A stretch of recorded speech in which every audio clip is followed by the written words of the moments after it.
नमस्कार, मैं पहाड़ी शहजाद अली और आप देख रहे हैं लोक साक्षी न्यूज। गांधी पार्क के मुख्य द्वार पर है, राजधानी देहरादून में। और आप देख सकते हैं NIOS DLED TE प्रशिक्षित बेरोजगार ये लोग हैं और चुनाव से पूर्व भी ये लोग लगातार धरने पर रहे, चाहे वो एकता विहार रहा हो, चाहे वो फिर आपका गांधी पार्क का ये द्वार रहा हो। कैमरामैन को बोलूंगा थोड़ा सा किनारे आ जाए, बीच सड़क पर ना जाए।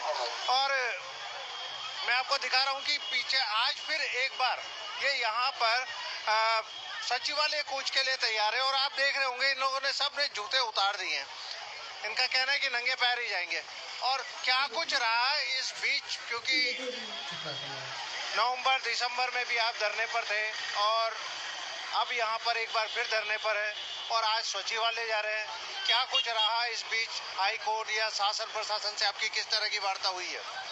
सबसे पहले आपका बहुत बहुत धन्यवाद जो आपने हमारे जो है मांग को जो है कवरेज किया। हमारी मांग हमेशा से यही रही कि हमें प्राथमिक शिक्षक भर्ती 2020 में सम्मिलित किया जाए।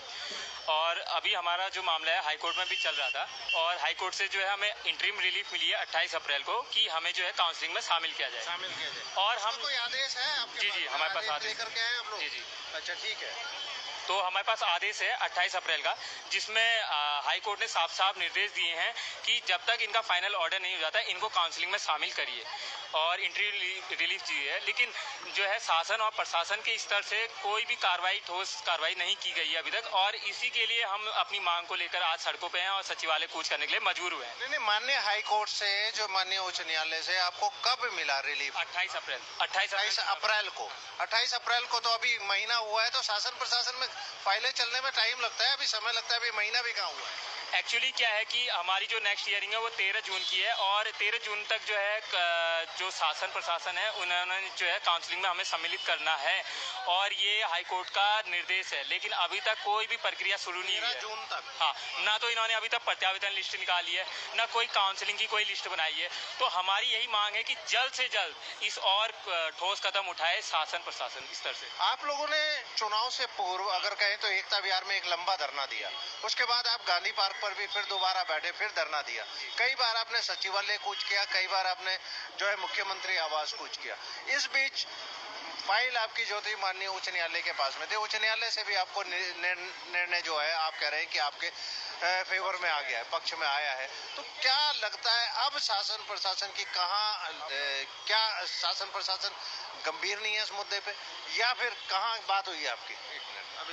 एक्चुअली क्या है कि शासन प्रशासन गंभीर नहीं है। अगर गंभीर होती तो कहीं ना कहीं हमें काउंसलिंग में जो है जल्द से जल्द मौका मिलता और हमारी प्रत्यावेदन सूची और काउंसलिंग सूची जो है अभी तक जारी हो चुकी होती। लेकिन हम इसी प्रक्रिया को थोड़ा सा तेज हो इसलिए हमने जो है आज सचिवालय कूच करने के लिए हमें मजबूर होना पड़ा है। और अगर हमारी मांग जल्द से जल्द पूरी नहीं होगी तो हम इससे भी ज़्यादा उग्र आंदोलन करने के लिए विवश हो जाएंगे। ये कपिल भाई हैं और अगर आपको याद हो तो हमने लगातार आपको तो खबरें दिखाई हैं। एक और शख्स है, क्या नाम है आपका? सचिन मेरा नाम है। सचिन जी, आज फिर जा रहे हैं एक बार? बिल्कुल सही। देखिए, अभी आपने जो प्रश्न किया था कि शासन को लेके कि शासन गंभीर नहीं है, देखिए हमारी लगातार थोड़ा सा आगे आइए। हमारी लगातार थोड़ा सा, क्योंकि रोड पे घूमेगा ही आइए आप आइए, थोड़ा सा दिखाई भी देगा। हाँ जी। लगातार हमारी माननीय शिक्षा मंत्री जी जो हैं, माननीय डॉक्टर धन सिंह रावत जी, और शिक्षा जो हमारा मंत्रालय है उसमें नहीं जितने भी अधिकारी हैं, माननीय महानिदेशक जी, शिक्षा निदेशक जी, लगातार हम उनके संपर्क में बने हुए हैं। लेकिन कहीं से भी सबसे बड़ी बात है कि हमें कहीं से भी संतोषजनक उत्तर प्राप्त नहीं हो रहा।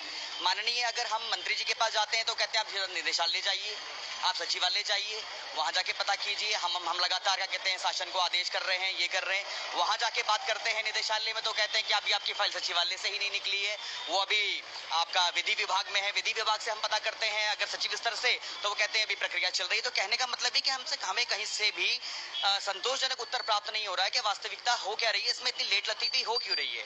देखिए, हमारी सिर्फ और सिर्फ इतनी ही मांग है सरकार से कि जो भी क्या कहते हैं माननीय उच्च न्यायालय का आदेश है, उस उच्च न्यायालय के आदेश का सम्मान करते हुए जो भी उन्होंने निर्णय दिया है कि जो 271 हम याचिकर्ता हैं इनको तत्काल जो है इस काउंसलिंग में शामिल किया जाए और शीघ्र इस जो नियुक्ति प्रक्रिया है इसको चालू किया जाए। मैं आपको एक बात और बताना चाहूंगा कि कोर्ट के निर्णय आने के बाद इस काउंसलिंग को भी रोक दिया गया है। देखिए, हम और हमारा संगठन किसी का भी अहित नहीं चाहते हैं। हम ये चाहते हैं कि सबके हित में जो फैसला हो वो आया है और इस काउंसलिंग प्रक्रिया को पुनः शुरू किया जाए और जल्द से जल्द सभी जो NIOS 271 हमारे जो प्रशिक्षित अध्यापक हैं उनको तुरंत इस भर्ती में शामिल किया जाए और हमें सिर्फ आश्वासन ही नहीं रह जाए बल्कि एक ठोस हमें बताया जाए कि वास्तविकता है कहाँ, हमारी फाइल कहाँ तक पहुंची है और कब इस भर्ती प्रक्रिया को शुरू किया जाए। इसीलिए को लेकर हम आज सचिवालय कूच कर रहे हैं और माननीय शिक्षा सचिव जी को एक बार पुनः हम ज्ञापन प्रेषित करेंगे और उनसे मामले की गंभीरता के बारे में चर्चा करेंगे कि इतनी देर हो क्यों रही है और जल्द से जल्द इस प्रकरण का निराकरण किया जाए।